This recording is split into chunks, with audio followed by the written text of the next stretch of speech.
आरक्षण और जातीय जनगणना को लेकर पूर्णिया शहर के लाइन बाजार स्थित रेणु उद्यान में राजद ने धरना प्रदर्शन किया। धरना प्रदर्शन में जिले के सभी राजद नेता और कार्यकर्ता शामिल रहे। राजद के युवा और महिला ब्रिगेड भी धरना पर डटे रहे। वे जातिगत गणना और 65% आरक्षण के दायरे को संविधान की 9वीं अनुसूची में शामिल करने को लेकर धरना प्रदर्शन किए। धरना की शुरुआत आंचलिकता के जादूगर फणेश्वर नाथ रेणु की प्रतिमा पर माल्यार्पण से की गई। बारी बारी से राजद कार्यकर्ताओं ने संबोधन किया। धरने पर बैठे राजद नेताओं ने चेतावनी देते हुए कहा कि आरक्षण और जातीय जनगणना पर जल्द फैसला नहीं हुआ तो राजद उग्र आंदोलन करेगा। आरक्षण और जातीय जनगणना की मांग को जारी धरना प्रदर्शन का नेतृत्व जिलाध्यक्ष मिथिलेश दास ने किया। उनके साथ इस धरने पर राजद के पूर्व विधायक दिलीप यादव, राजद नेता आलोक यादव, अभय कुमार सिन्हा, राजद प्रवक्ता डॉक्टर आलोक राज, युवा राजद जिलाध्यक्ष नवीन यादव, नीलकमल, छात्र नेता अंकुर यादव, पीयूष पुजारा, अभिषेक यादव समेत सभी कार्यकर्ता और नेता धरना पर मौजूद रहे। धरने का नेतृत्व कर रहे राजद जिलाध्यक्ष मिथिलेश दास ने कहा कि देश में जातिगत गणना और 65% आरक्षण के दायरे को संविधान की 9वीं अनुसूची में शामिल किया जाए। राजद के राष्ट्रीय अध्यक्ष लालू यादव और पूर्व डिप्टी सीएम नेता प्रतिपक्ष तेजस्वी यादव के आह्वान पर बिहार के सभी 38 जिलों में एक दिवसीय धरना प्रदर्शन बुलाया गया है।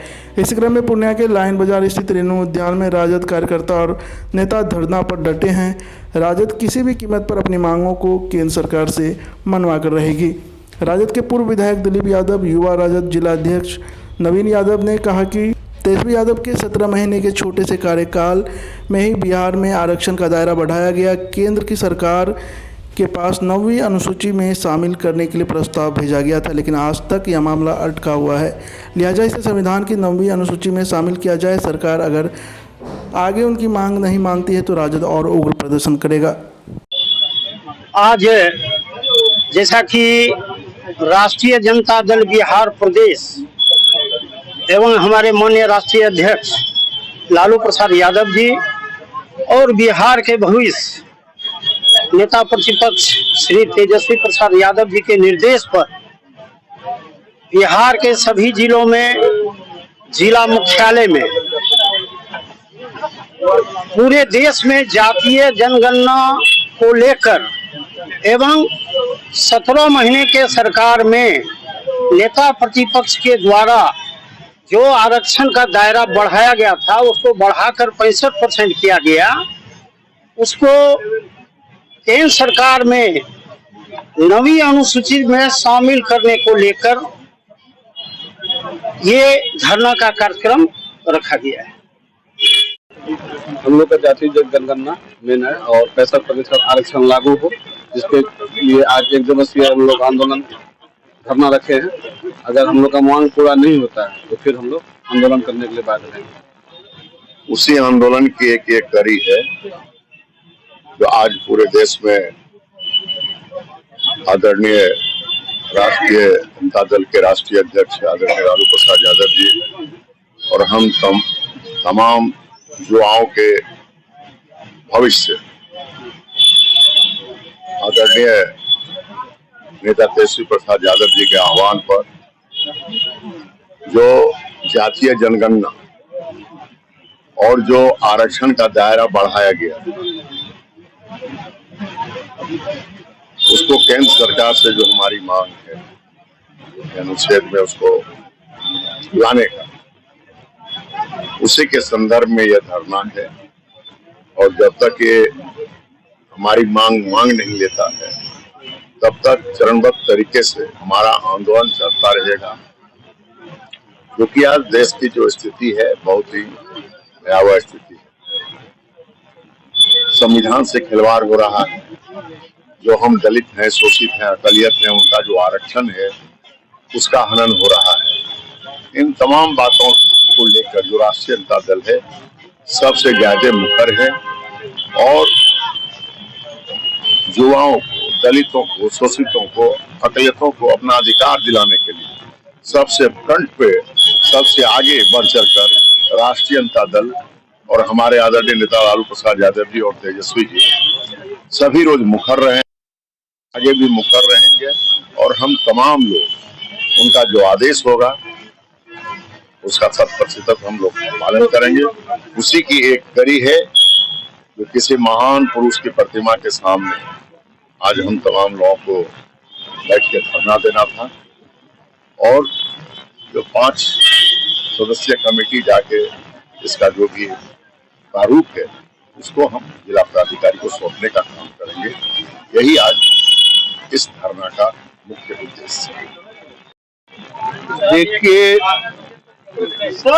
आजादी के 75 साल बीत जाने के बाद भी इस देश में अनुसूचित जाति, जनजाति और अन्य पिछड़े वर्ग जिसकी टोटल आबादी है 85%, हर कैटेगरी के लिए भारत के संविधान में धारा 341, 342 इन धाराओं से विशेष अवसर रिजर्वेशन जिसको कहते हैं, ये रिप्रेजेंटेशन लोग समझते हैं आरक्षण मिल गया हमें नौकरी मिल जाए। आरक्षण कहीं से भी आर्थिक सुधार का कार्यक्रम नहीं है, ये विशुद्ध रूप से रिप्रेजेंटेशन का मामला है, प्रतिनिधित्व का मामला है। और जो ये 3 कैटेगरी के लोग हैं, अनुसूचित जाति, जनजाति और ओबीसी, आबादी 85%, देश के शासन संसाधन पर इसकी पहुंच अभी तक 10% भी नहीं।